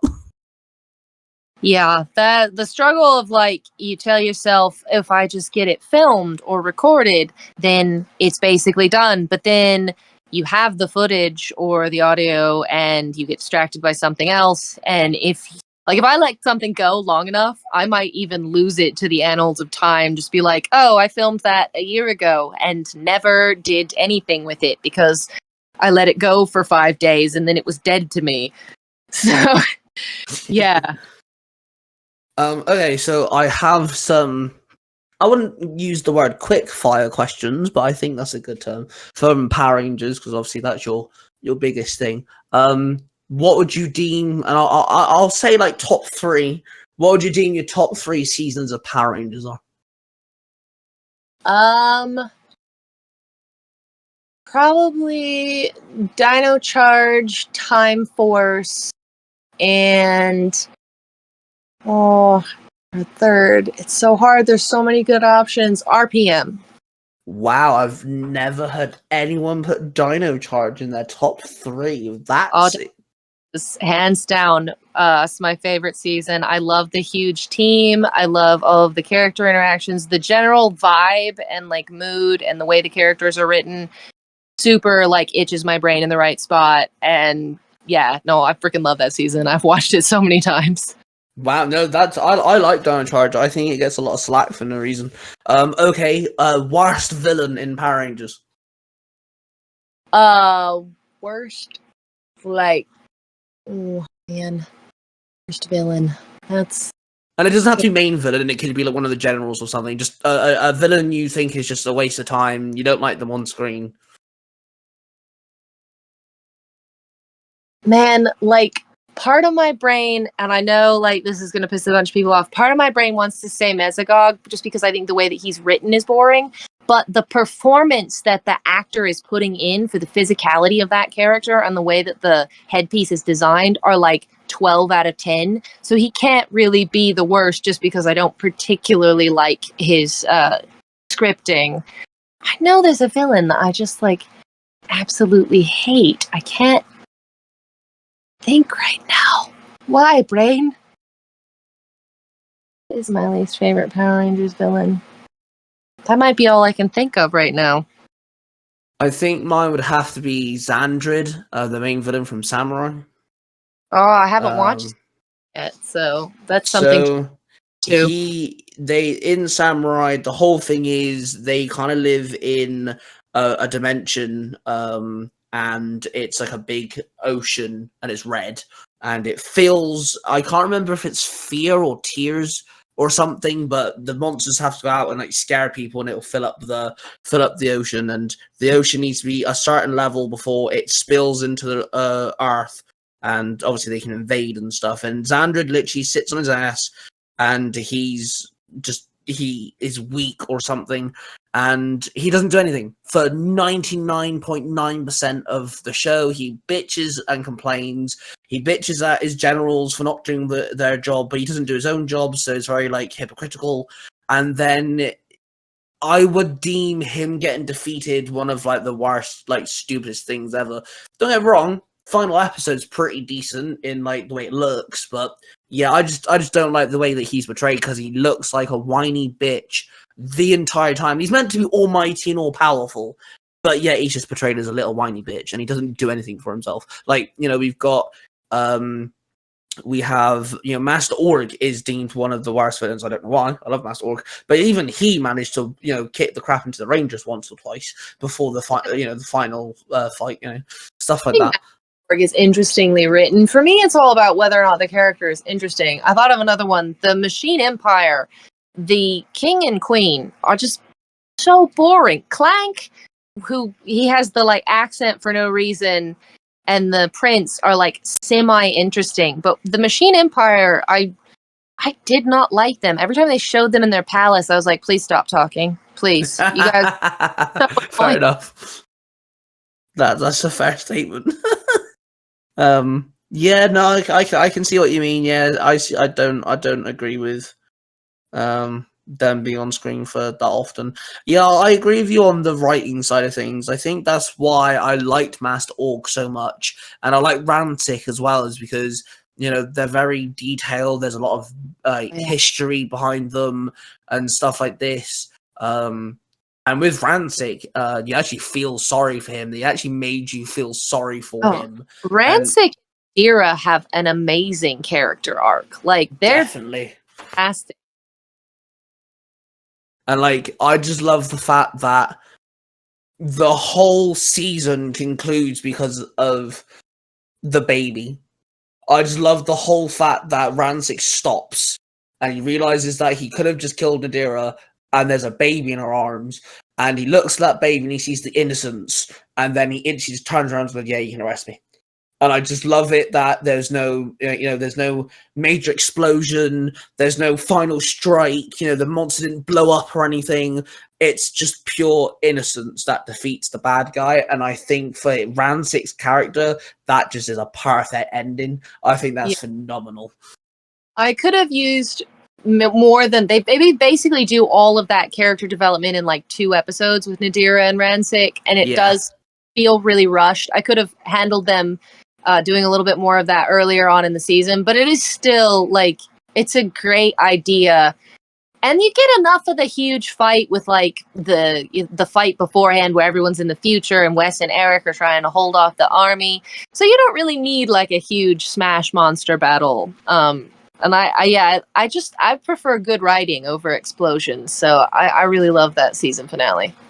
Yeah, I totally agree, because I think that's why Operation Overdrive and Super Mega Force and whatever other seasons people deem not great is because it's even labeled. The Morphin Grid doesn't work for the Power Rangers. Morphin Grids are neutral, but in any story that is ever created, if there's a good and a bad, they both have to be interesting for the story to be good.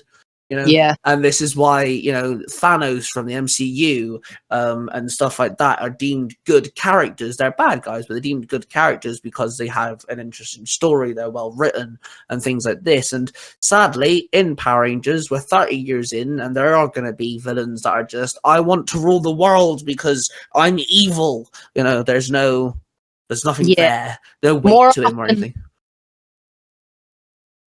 Go on. More often than not, that is the case. That it's just they want to rule the world because they're evil.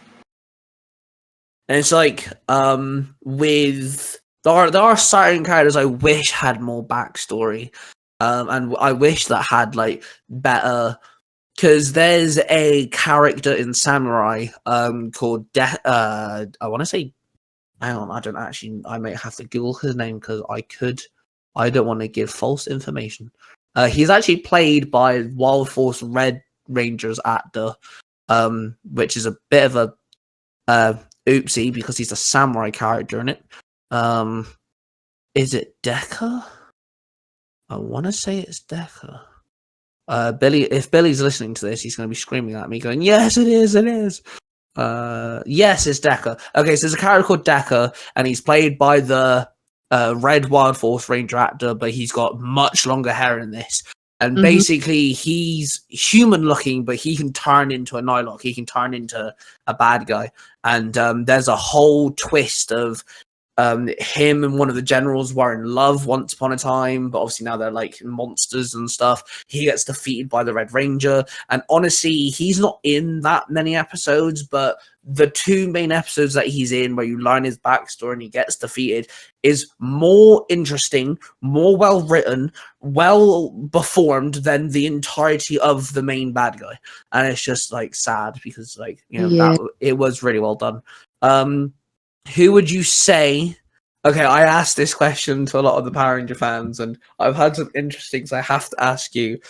Get Ziggy from RPM, so that's the Green Ranger. If anyone who doesn't know who Ziggy is, and you have to replace any Ranger in existence from any team and put Ziggy in their place. Which Ranger are you replacing with Ziggy? I'm thinking. This is this brain processing. How to replace someone with Ziggy, which means that it can't be a ranger that is an integral part of them defeating the villain, otherwise they'll lose. And it would be better if it was someone who had a comparable personality to Ziggy so that he complemented the team the same way that they do. She's gone the smart route. Ooh, this is interesting. I've got one that might work really well, but could also end in flames. What if you replaced Ryan Mitchell with Ziggy? Oh my, I think that's the best answer we've had. Oh my god, that's amazing. And, because, I mean, Ryan's kind of a derp, but he starts out, like, really badass because he has all the evil power and he's got the whole, like, I'm hiding behind a mask and I just showed up. But once he's on the team, he is a goofball. And I feel like Ziggy could definitely replace Ryan once he's on the team. I don't know if Ziggy would be as good at kicking their butt when he was the evil Titanium Ranger, but that would be interesting for sure. So here's a question for you. You know how RPM takes place in a different universe? Yes. What do you think mainstream Ziggy's doing? Oh, like main universe? Yeah, like Ziggy? main universe Ziggy. Like, what do you think he's doing with his life? Man, he probably just works at a fast food restaurant. I'd like to think that... I don't know, he got himself into trouble on RPM. Yeah, but he got himself into trouble because it was the apocalypse and he was looking for work and, you know, there's a drug cartel. I don't know. I'd like to think Ziggy in the main universe found Dr. K in the main universe. Maybe she'll keep him out of trouble. That's cute.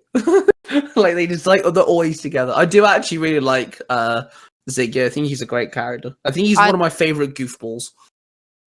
Yeah, I'm very partial to Green Rangers. I feel like they're always the oddball, and Ziggy is definitely the epitome of that. I also like to see that he really didn't intend to be a ranger, and he really doesn't have the skill set. It feels like a callback to Billy, like just he has no idea what he's doing. And then he actually becomes a decent ranger. I'm not going to say that he's a good ranger, but he at least figures out how to teleport properly. No, he's so endearing as a character. He holds a special place in my heart. See, I think I'm the same with Ziggy. I love him. I love the first time he morphs.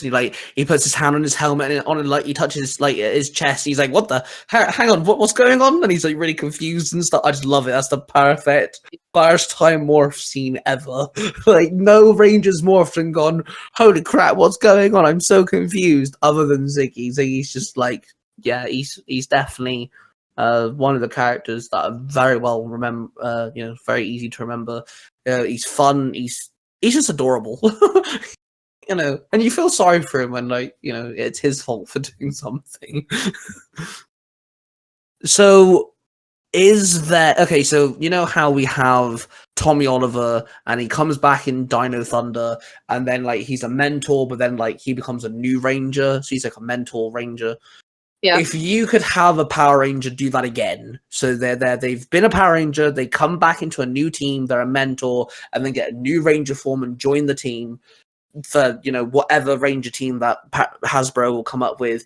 If you could pick a Ranger to come back and mentor and become another Ranger, who would you pick? Who would you want to see come back and get another stab at being in a new Ranger team? I mean, if you had asked me that last year, I would have said Billy, but Yeah, that's true.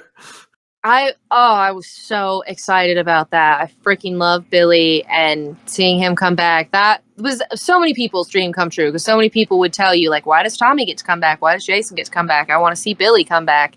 And then he really, like, he got his screen time in that season, I feel like. And definitely, like, was in a mentor role and helped Amelia a lot with, you know, her new role as a leader.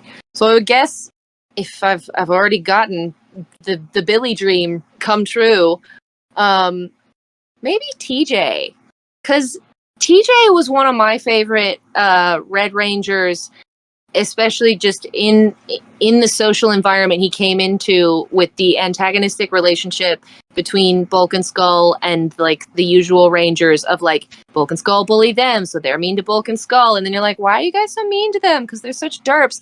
And then TJ comes in kind of fresh and has this like very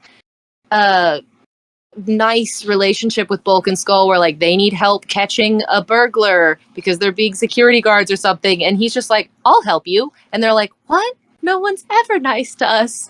And that to me was like, TJ's such a pure Red Ranger, and he's just nice to everybody, and like every side character he interacts with, he just is so like, hey, I'm TJ, who are you? And then he just like treats them with respect and is nice to them. And I'd love to see him get to come back and get more screen time, because he just is, I don't know, TJ is just such a nice person, and I love him, and I want to see more of him. That's actually a really good answer. I've never thought about TJ. I like that. That's actually a really, really good one. I feel like TJ became because obviously he's two colors, he's red to blue. A lot of people see that as a downfall. I actually think it improved his character a lot as well, because he could have sat there and bitched and moaned and went, nah, you know, he's Red Ranger, I was Red Ranger, how dare you, blah, blah. But he kind of just stood there and went, right, what have I got to do? You know, where do you want me? What am I doing? You know, where am I throwing my punch?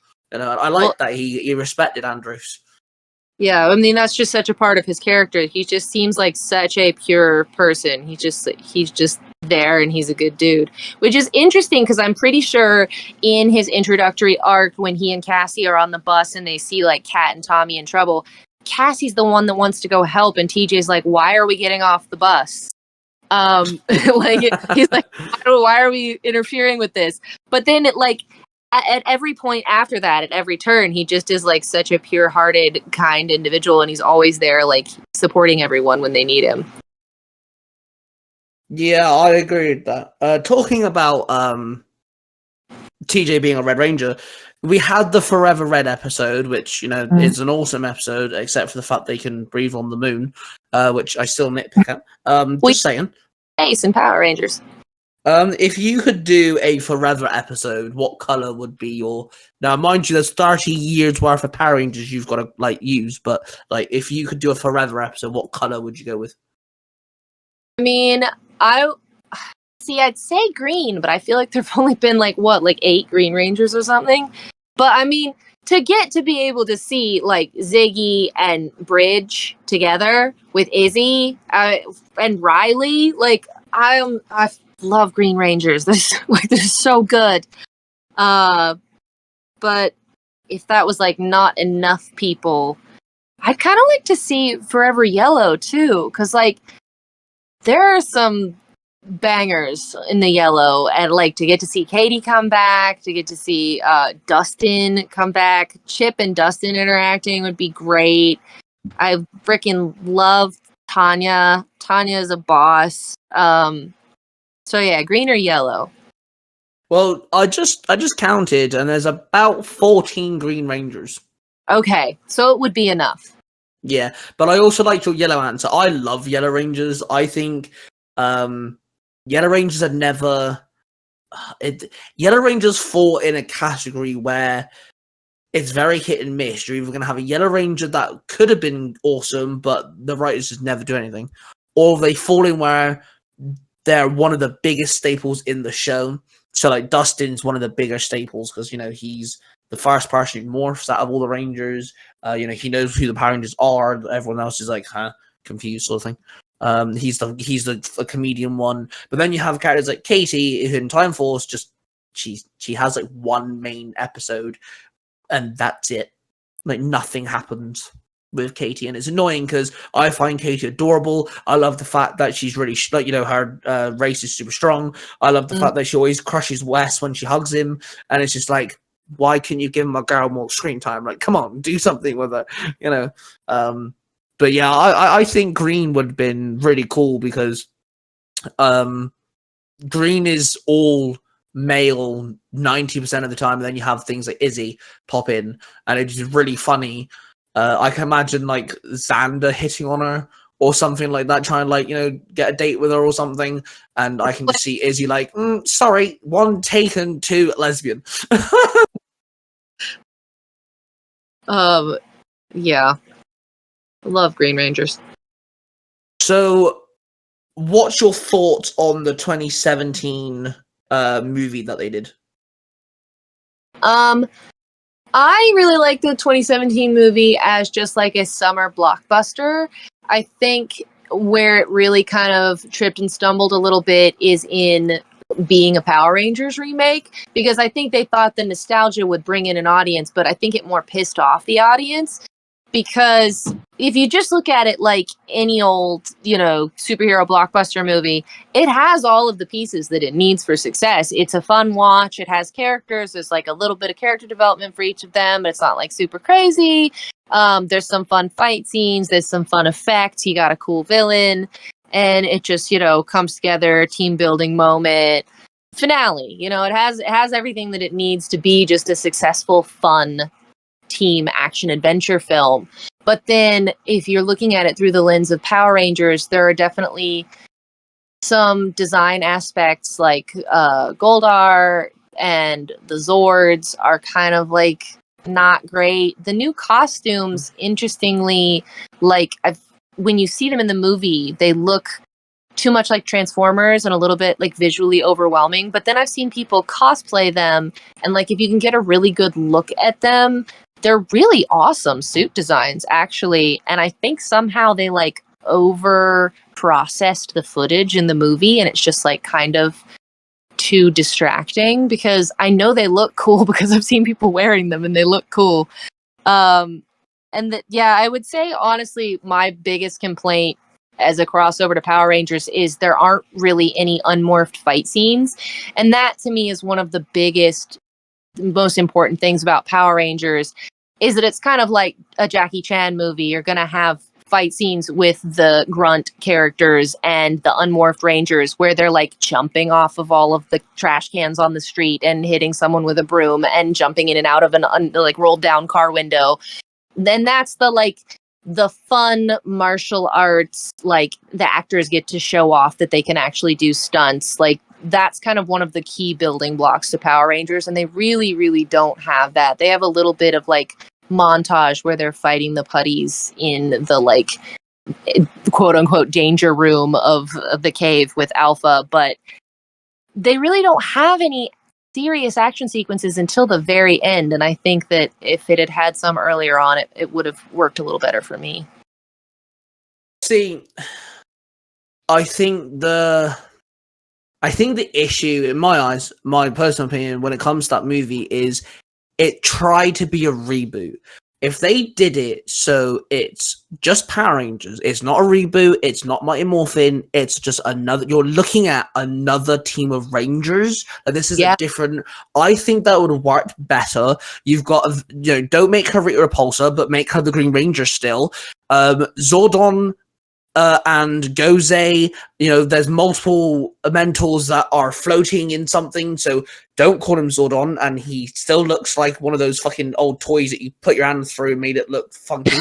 Don't call him Alpha, then people won't complain because we've had multiple little, helpers before. Don't make it a reboot. I think it would have held up better. The Zords look different. Well, that's just the way the Zords look. The suits look different. Well, that's just because they labeled it as a Mighty Morphin reboot. I think that's the problem. And yeah, I agree with you. The suits, the Power Rangers Battle for the Grid game they did, which is a fighting game on consoles. They had the Blue Ranger, but it wasn't Billy. It was the first Blue Ranger from Zordon's team. And that made me appreciate the suit more, because the way that he fights and stuff is really cool. And because obviously it's a very cartoonish looking game, it made me appreciate the suit just a little bit more. I think he does look very cool in that. But yeah, I think it's the fact that because you've got the Red Ranger being an angsty teen, the Blue Ranger's like autistic or ADHD, a nerd, and he's really smart and stuff. The Black Ranger's looking after his mum. You've got the Yellow Ranger, a bit of a family orientated, but she doesn't want to be, and the Pink Ranger's just a rebel. That's fine. That works well as your cast. But because they've made it Jason, Billy, Zach, Kimberly, and Trini, that's the problem. Is that's not Jason. That's not Billy. Don't get me wrong. I love Billy in the film. I think he's the biggest highlight in the film. I think his portrayals is great. I love the fact that he just rambles on, and Jason helps him out, and he's like, oh, I'll sort your tag out for you. Don't worry, I'll bust your ankle. I think that's great. But because it's MMPR and it is classed as a reboot, I think that's where it falls, because they did have good ideas. They teased the Sixth Ranger right at the end, which we're never going to see because the film did so bad. But yeah, I think because it's a reboot, and nowadays we do have movies and TV shows that tie in together. Star Wars, Marvel, DC, Sonic the Hedgehog's even doing it. There's a Knuckles TV show coming out, for crying out loud. Yep. If Hasbro wanted to do TV shows and then add movies that are different teams and stuff, I think it'd hold better now. Don't do a reboot of them because people get pissed off. There is a lot of nostalgia attached to Mighty Morphin, but I think nostalgia, there've been so many like branch offs and reboots and things at this point that like it's not gonna draw people in anymore, because they don't need you to bring it back, because they could read the comics, they could rewatch the show, the characters have come back numerous times.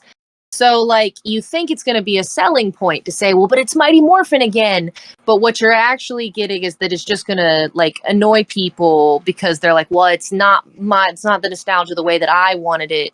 So honestly, at this point, if you're going to reboot, I think that doing something new is going to sell better than continuing to like try and play it safe and get the nostalgia views, because it's just not getting as many views as you think it's going to.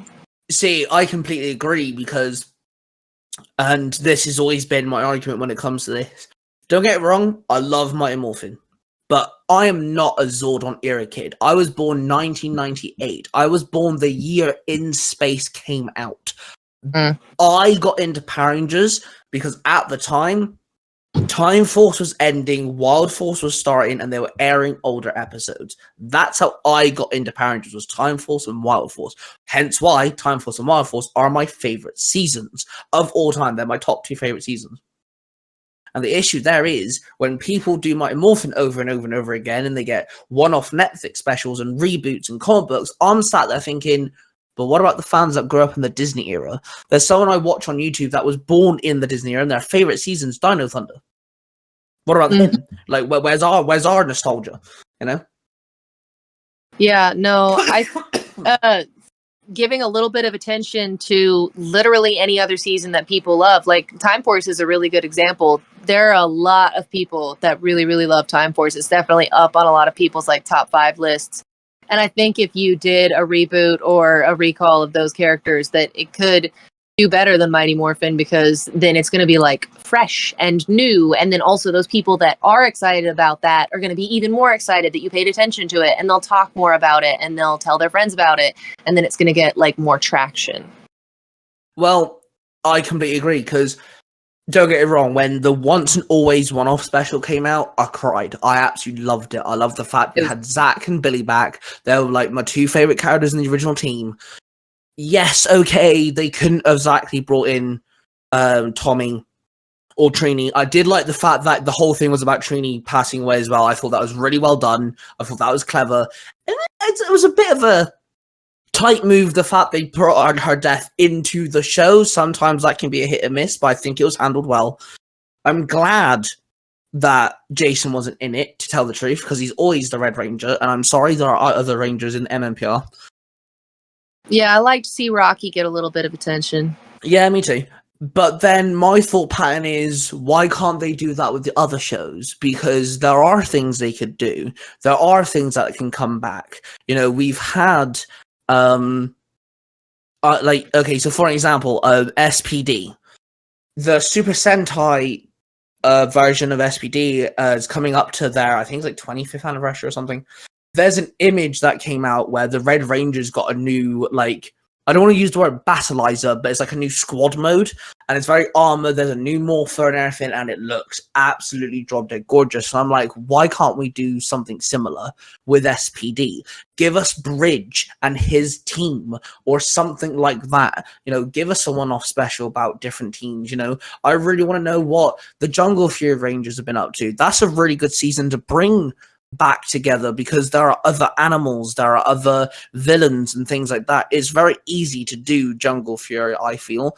RPM, that's another easy one, because, you know, there's a whole world that's gone to hell. There's only one city left. But show us 20 years later where maybe society's grown a bit more. Maybe there's other towns and cities that have come back to life, or, you know, been built or something, and, I don't know, make a new villain. Who cares?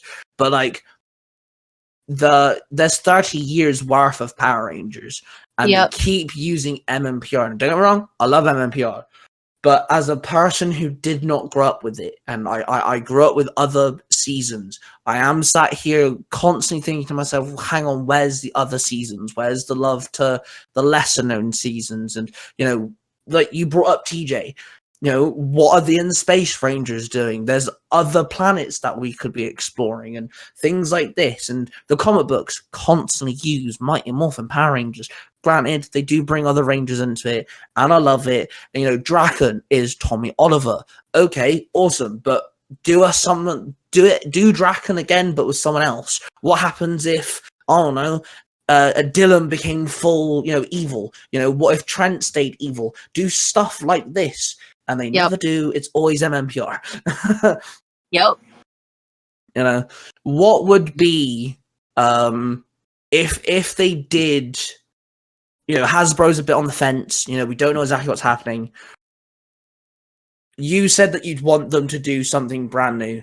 Would you want them to do Super Sentai adaptation still, or would you want them to do Cosmic Fury-esque where they're adapting some of it, or would you want them to go full American, you know, all their own ideas?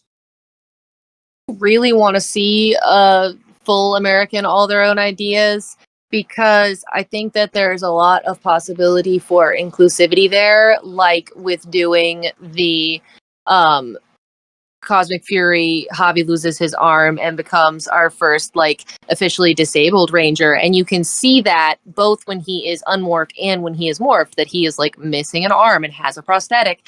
And that's huge. That's, like, so great for inclusion.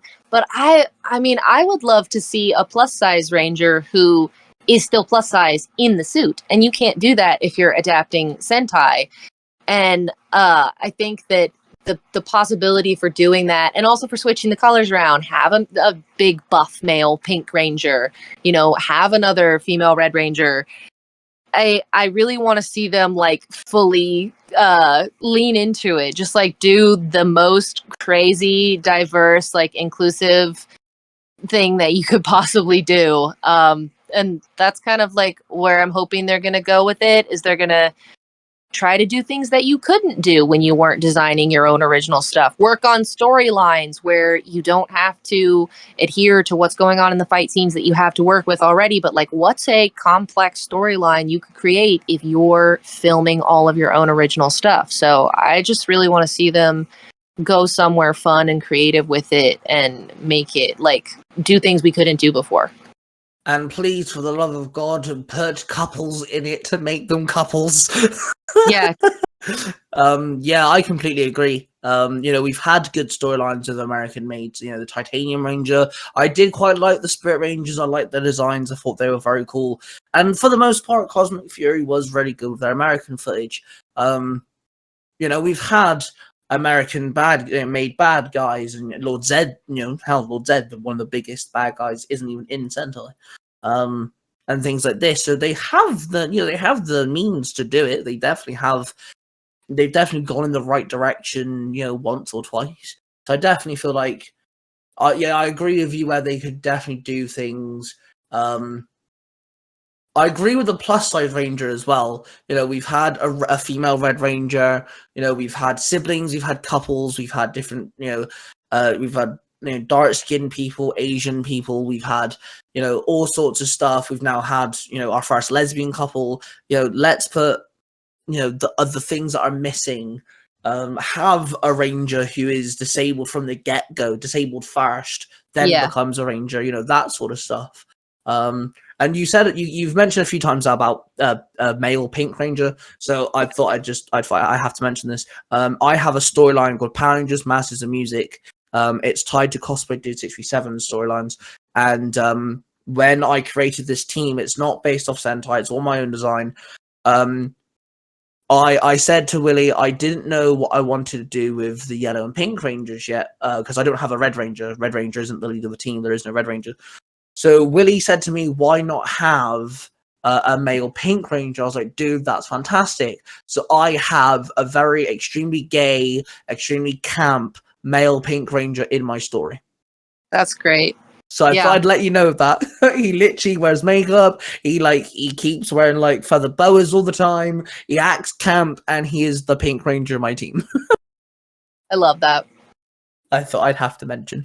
Okay, I've had your attention for a long time. I just realized we've been at this for a while. I do apologize. Thank you very much. It's been a blast chatting with you. Hopefully I can have you on again at some point. Maybe we can pick a very specific thing to chat about. I'll give you a minute and you can tell everybody where they can find you on social media. If you want to plug anything, this is your chance. The stage is yours. My handle is Beauty Baba Yaga. If you search that on Instagram, YouTube, or TikTok, I'm probably going to come up. Give me a follow. I have a link tree in all of my accounts that'll show you where my other stuff is. Pretty much it. And thank you again for coming on. It's been a blast having you. Like I said, you're on my list of people that I'd have to get on the podcast. And by this point, I'm not even double digits yet in episode number, and I've got you on, so I'm really chuffed about that. Guys, everyone who's listening, go check out James. You also voice act for Mark. You're Rita Repulsa for Mark, which I must admit, your voice acting in that is impeccable. You sound awesome. I adore you as Rita Repulsa. I think you did a really good job. To the point it's scary. You actually sound creepy. I feel like you could be a supervillain, and now I'm concerned. It's so much fun to do. So thank you. I appreciate that. I love voice acting. It's something I've always wanted to do, and that's a really fun role. I'm gonna have to give you a role, I think, because I do a lot of voice work as well. Me and you may have to talk at some point. I may have to give you a role, whether you're a ranger or a villain or something. Even if it's a small role, me and you may have to work on something. All right, yeah. Cool. It's been fun being on. I had a really good time. We did talk for way too long, but it was fun. We got carried away. If you want to have me on again, just send me a message. Awesome. Well, thank you guys for listening. Don't forget to give us a follow on your podcast sites and subscribe to the YouTube channel.